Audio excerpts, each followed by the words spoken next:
I'm Lauren Zobac, and we're here today to cook some beans. Big thank you to Family Wellness here in Fargo, North Dakota for hosting us. The beans we'll be cooking today are from the Northarvest region made up of Minnesota and North Dakota. Thank you to the Northarvest Bean Growers Association for having me here today to teach you guys how to cook some beans. Let's get cooking. Today we're also going to make some falafel. If you're unfamiliar, falafel is a Middle Eastern dumpling that's traditionally made with chickpeas and it has a texture somewhat reminiscent of a hush puppy. We're going to swap out those chickpeas with black beans from the Northarvest region of North Dakota and Minnesota. Today we're just going to use beans that have been soaked overnight without actually cooking them. We're going to blitz them with our aromatics and form a dough that will then rest before we fry. First things first, we're going to drain our beans that we've soaked overnight. Get that water out of there.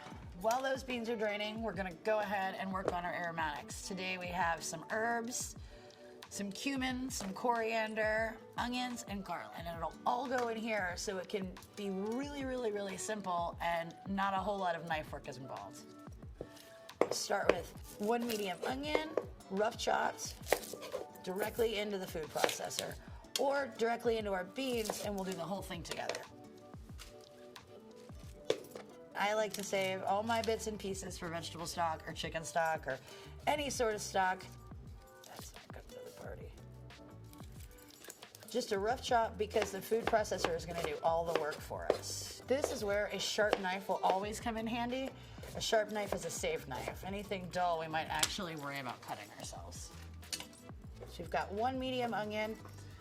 I've started my herb mix here. This is a mixture of green onions, dill, parsley, and we're going to add a little more green onion, parsley, and cilantro to it. We've started this herb mix and we're going to go ahead and stretch it with a little more herbs. Half of this will go into our falafel mixture and the other half we'll save for our dipping sauce. This parsley is on its last legs, but we're cooking with it so it doesn't really matter.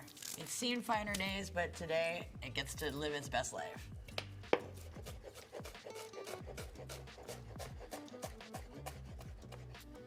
Parsley, about half of the cilantro. The woodier stems we will take out, but the more tender ones at the top, we're not gonna worry about. They taste like cilantro, so they may as well come to the party. Bring some more cilantro flavor. And again, just a rough chop. The food processor is gonna do all the work for us.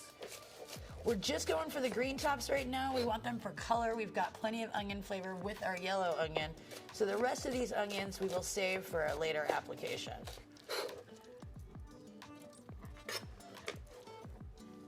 Go ahead and mix these herbs up.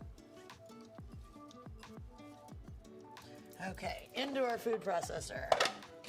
Our black beans and our onion. You may have to do this in batches, which is totally okay. Unless you have a slightly bigger food processor than I do, in which case, go for it. Give it a little pulse to start, and then we'll go ahead and add our seasonings and our herbs.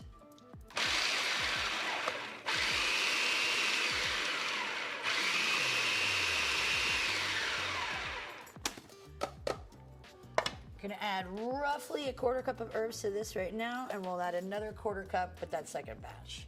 In addition to that, although we don't salt our beans when we're cooking them on the stove, this will take a fair amount of salt. Call that about a teaspoon. The spices themselves are entirely up to you. I like to lean into a little coriander and cumin and a little bit of paprika to make it more like traditional falafel. 1/4 teaspoon or so of cumin and coriander, and then a good shake of smoked paprika.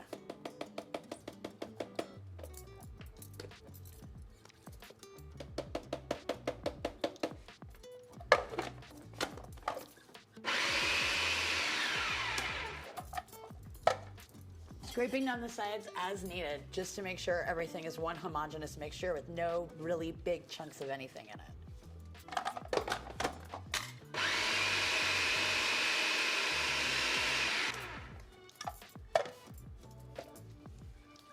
Looking good.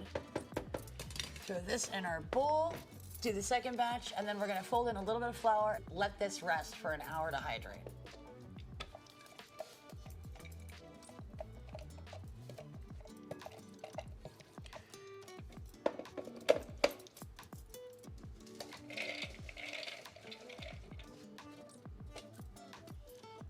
Another big pinch of herbs. Get this guy going, and then we'll season him with our spices.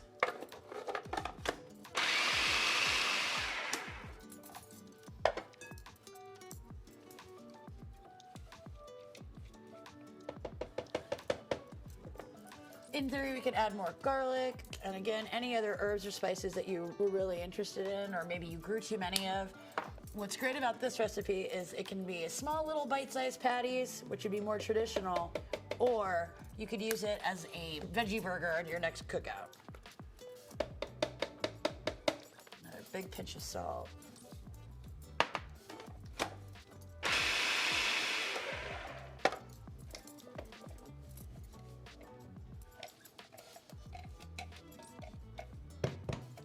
This mixture will take anywhere from 2 tablespoons to a 1/4 cup of flour, just to tighten it up.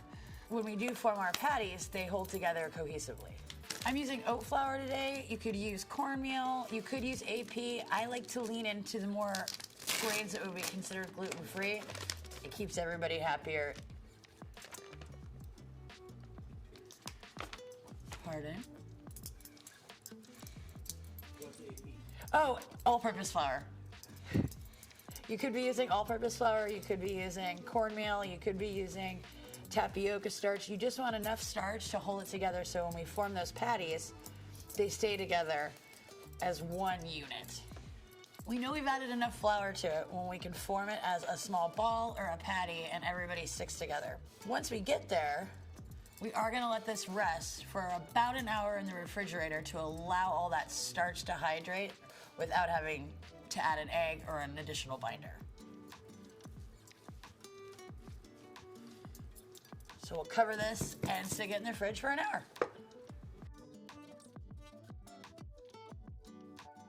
While our falafel is resting before it's time to fry it, we're gonna make a nice little dipping sauce. It'll be a play on what's known as tzatziki, which is a cucumber and yogurt sauce that we'll also season with a little bit of garlic and lemon and salt and pepper. I'm using an English cucumber because they are less seedy. If you wanted to use a regular cucumber, go for it. Just make sure you remove the seeds. We'll start with about a half a cucumber and just kind of see where that gets us.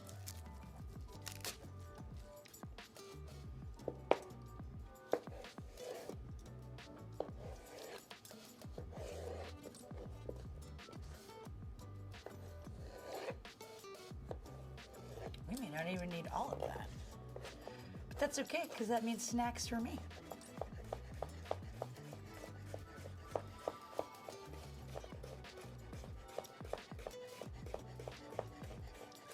Because cucumbers are basically 90% water, we're gonna let the cucumber hang out with a little bit of salt just to draw some water out of it so it doesn't make our sauce soupy.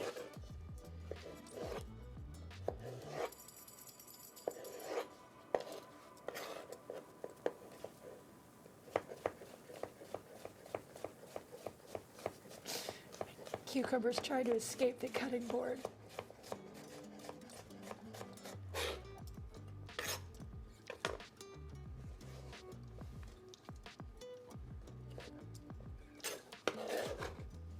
We're gonna very generously season these with a few big pinches of kosher salt. Kind of massage that salt into them and let it hang out to drain to try and impede that water. In the meantime, while that is draining, we're gonna go ahead and combine yogurt and some sour cream in this bowl right here. Okay, we're gonna combine 1 small carton of full-fat plain Greek yogurt and 1 8-ounce container of sour cream. This will probably make more sauce than we actually want or need, but this sauce is delicious for dipping vegetables and crudité and any number of things in. Crudité is vegetable platters, carrot sticks, celery sticks, more cucumbers, any number of things. Into it for a little bit of acid, we're gonna zest 1 lemon.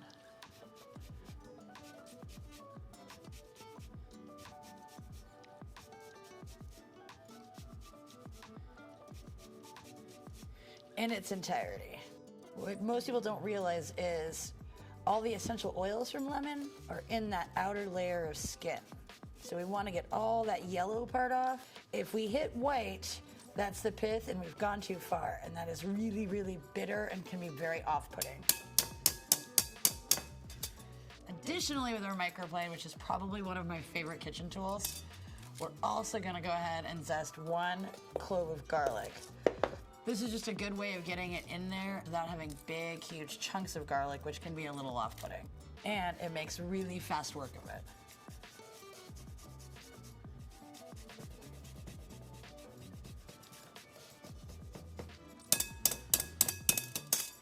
I like to also go ahead and grate a chili into mine.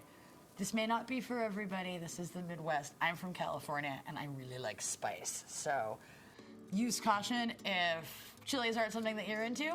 Go ahead and omit it.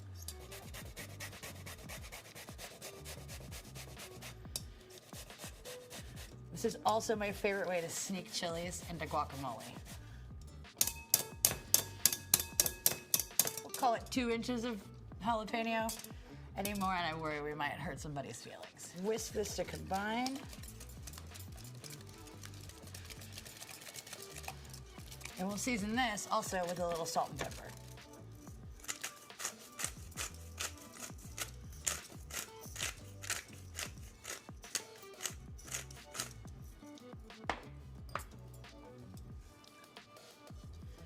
And another big pinch of the herbs that we used in our falafel, just to kind of carry all those herbs from one side of the dish to the other.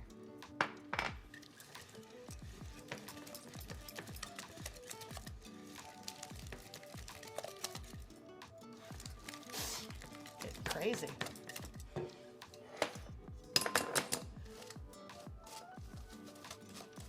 Give those cubes another minute or so, but if you look carefully, you'll see just about how much water is leaching from them. And that's water that we don't want in our sauce, because it'll make our sauce soupy, and no one likes soupy sauce.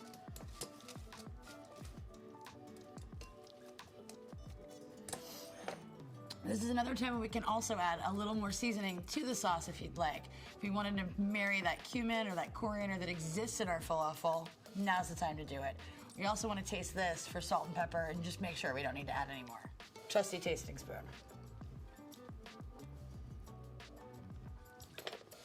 Smidgen more pepper. And if it were for me and me alone, I'd probably add more jalapeno.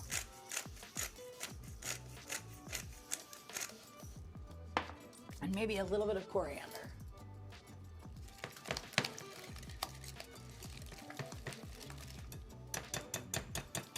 Go ahead and fold those cucumbers in. Do our best to get some more of that excess water out of there.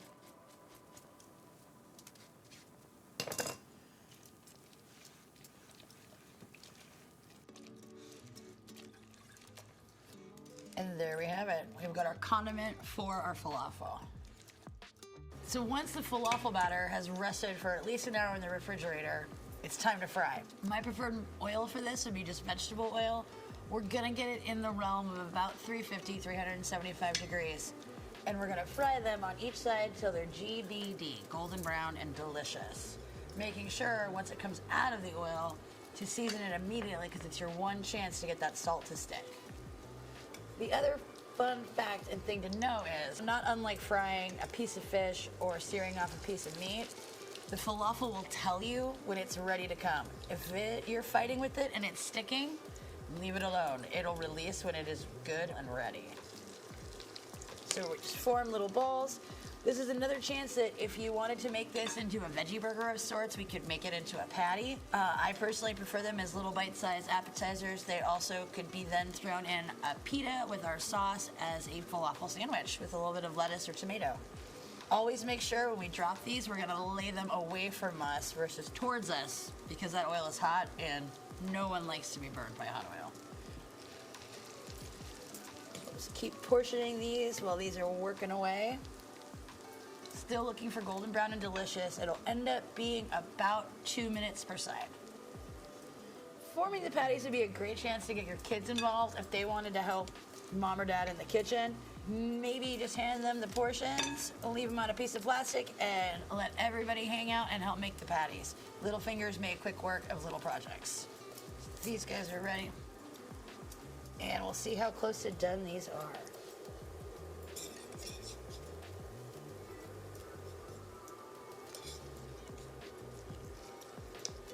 Wasn't quite ready. Again, away from ourselves. Safety first.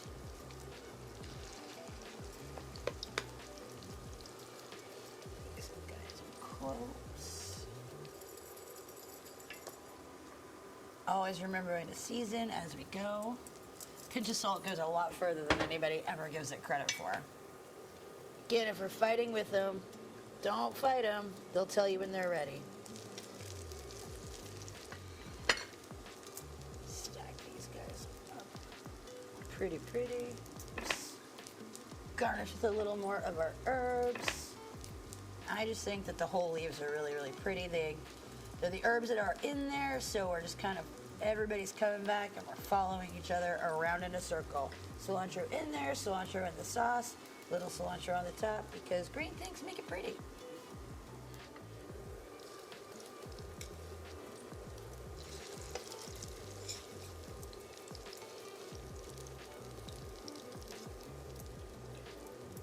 Oh, that broken one will be a chef's treat. Chef's treat is the little bits of broken pieces that nobody in your dining room knows about, and you get to eat them. They are the prize we win for cooking.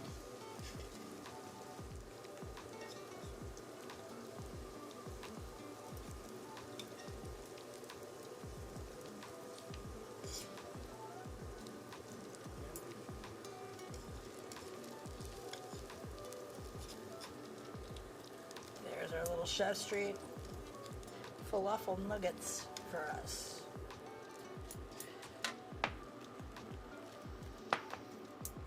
Stack these on. And there you go. We have some really lovely black bean falafel with a cucumber tzatziki and a little bit of cilantro. This dish is great for entertaining, for snacking, tailgating. Fried up individually, these in a bit of pita with some sauce and maybe some tomatoes would make for a really delicious vegan sandwich, minus the sauce. Shelf life on the sauce is about a week. The batter for these falafel can hang out in the fridge up to 3 days. Once they're fried though, however, eat them while they're hot. It's the best way to eat them.